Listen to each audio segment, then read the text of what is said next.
Hello friends, I am Shelly Clough and today we are going to learn this fun, loose and playful tulip tutorial. I hope you enjoy this. I think these colors are so fun and I hope it's simple enough that even total beginners can do it.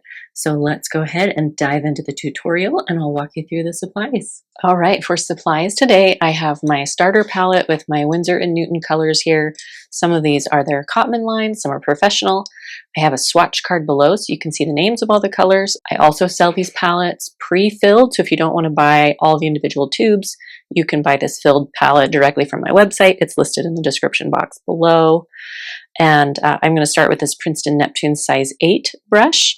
May also use this Da Vinci size 4. Anything that I do end up using, I always link in the description box if that is helpful for you. So let's go ahead and dive in. I'm just going to secure my paper to my surface to make sure that it doesn't move around too much while I'm painting for you. Okay, so for tulips, I'm going to show you a really simple way to create those. So the first thing I want to do is mix up some colors. I love a bright pink tulip, so I'm going to start with some quinacridone magenta here. I'm going to add a little bit of opera rose to that, just to sort of warm up the pink a bit, and a little bit of water.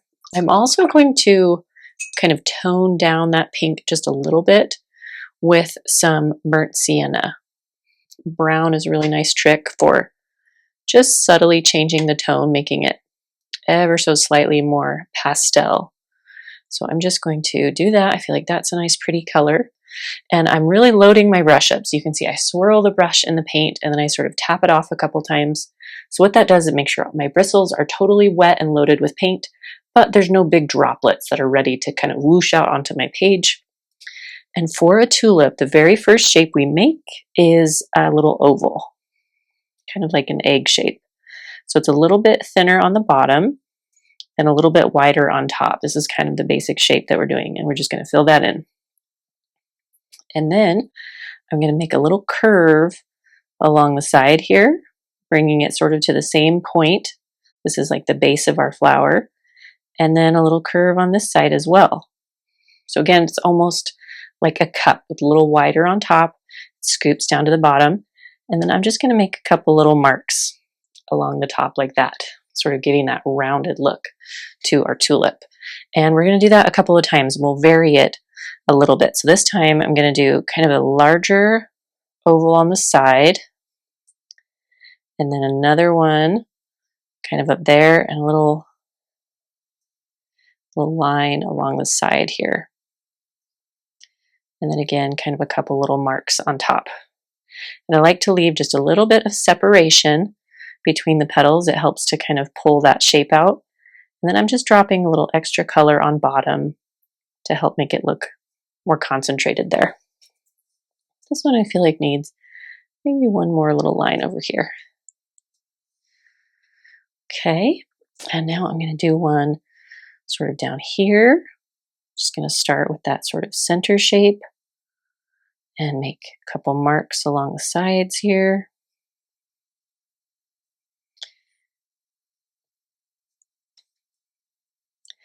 And then a mark or two. These are kind of those petals that are behind, pulling through. And then again, I can tap in a little extra color down here. And I think I'm going to do one more way up on top here, sort of give some nice balance. I'm going to do just a little bit more of that quinacridone magenta, just to have a little different tone, very slightly. I don't want it to be way different.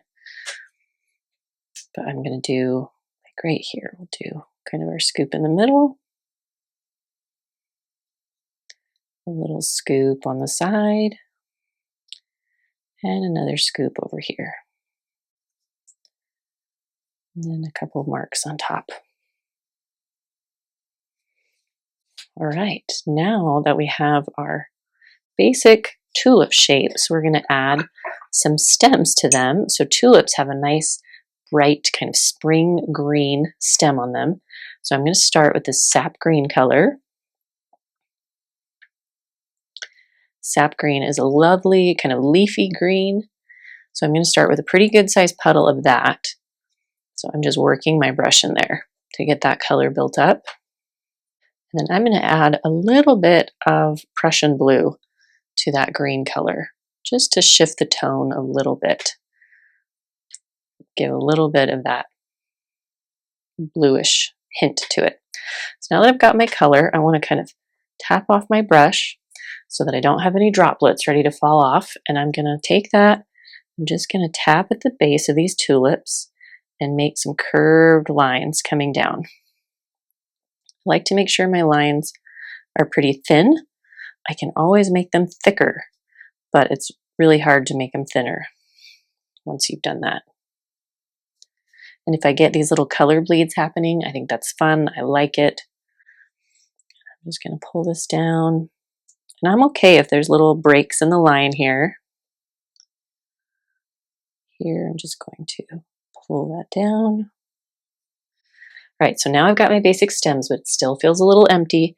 So we're going to build some of those big stalky leaves that come up on tulips. So the way I'm going to do that is they're going to be wide on bottom and then get pointy on top. I'm going to use pressure on my brush to do that.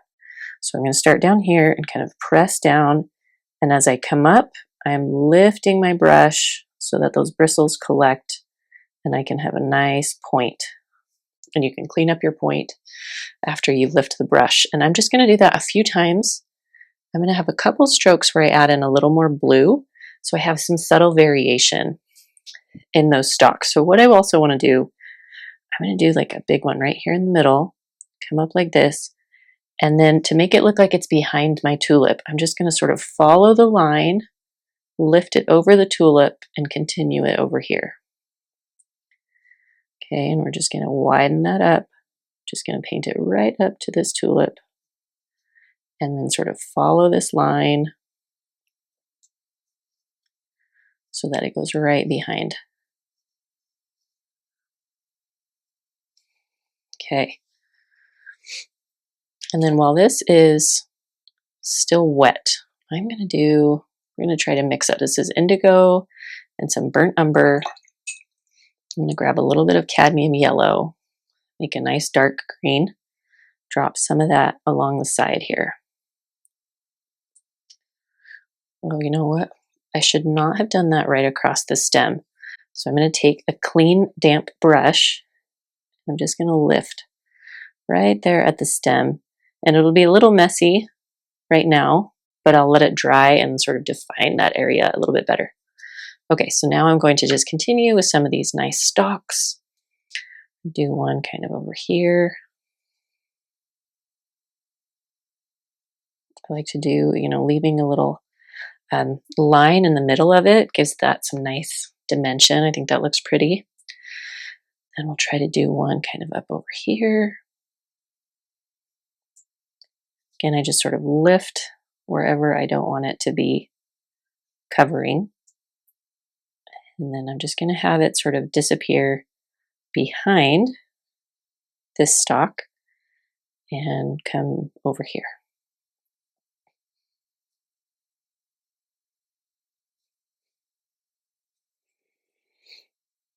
I'm going to do some smaller ones down here. I just sort of want to fill up down here with some color. I'm going to do that mix again of indigo and brown with some cadmium yellow and do some smaller strokes. Even just some little lines here and there to give some movement. Okay, so now while those are drying, I'm going to come and do a second layer on some of my tulips to really help those shapes to kind of pop out.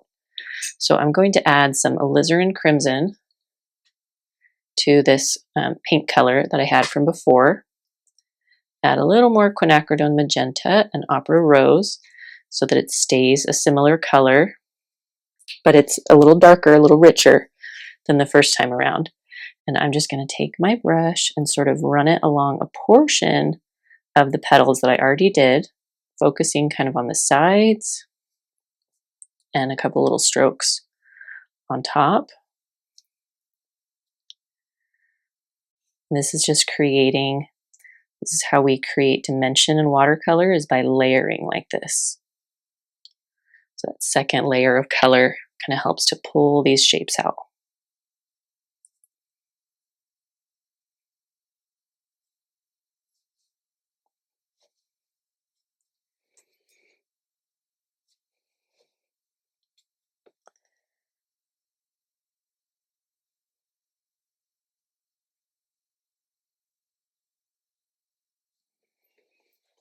Okay, I think I feel pretty good about that. If you feel like the colors you laid down were a little too strong, like maybe here it feels a little stark to me, I rinse my brush and then wipe it off on my paper towel. Take that clean, damp brush and just sort of run it over a harsh line, and it will soften that blend for me. So again, just a clean, damp brush, run it over an area that feels a little too harsh, and you can get more of a subtle blend on there. So up to you. Sometimes it's nice to have kind of the clean, crisp line. Sometimes it's nice to sort of blend it out. So you can do a combination of both of those. Now that most of my grass is green, I'm going to build up some dimension there as well. So one of the main things I want to do, I'm going to switch to this smaller brush for a minute, just a size 4. And I'm going to do that dark green color. Again, that was indigo. I grabbed some burnt umber.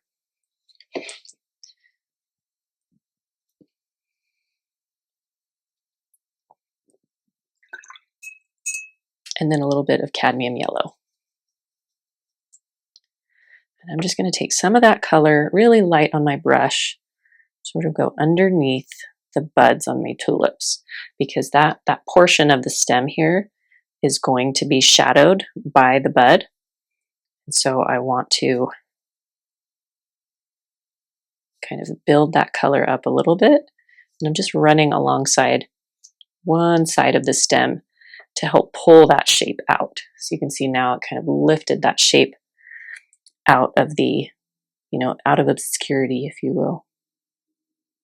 So I'm just sort of taking my brush a little thicker on top and then bringing it down kind of thin at the base here to help that shape come out. And I'm just going to do that to all of my stems here. Just really lightly.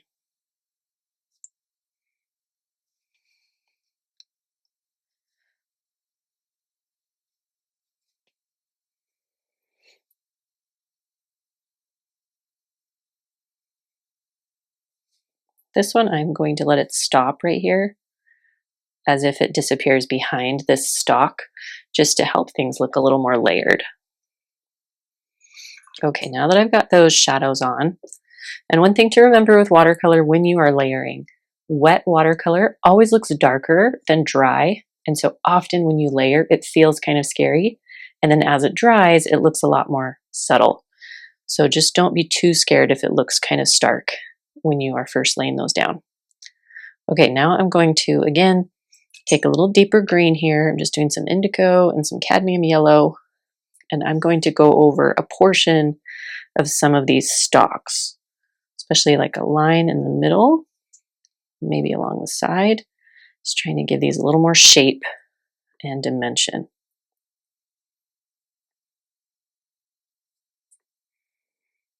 Focusing color at the base, because at the base is where things are most shadowy, because you have everything kind of clustered together and it makes the colors richer.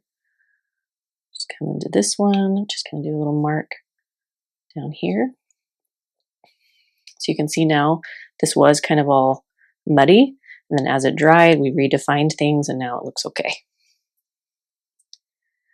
I'm just going to come to this stalk here.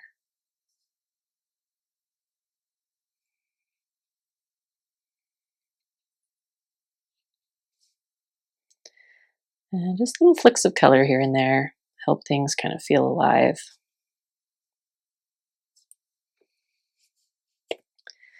Okay, I think I feel pretty good about that.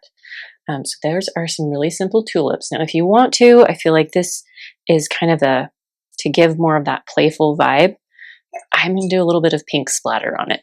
It's totally optional, so don't do it if you don't want to, but I'm just going to come into this pink color that I've already got. Make sure it's nice and watery and load up my brush with it. Then I'm going to hold that over my painting, just tap it on my finger here.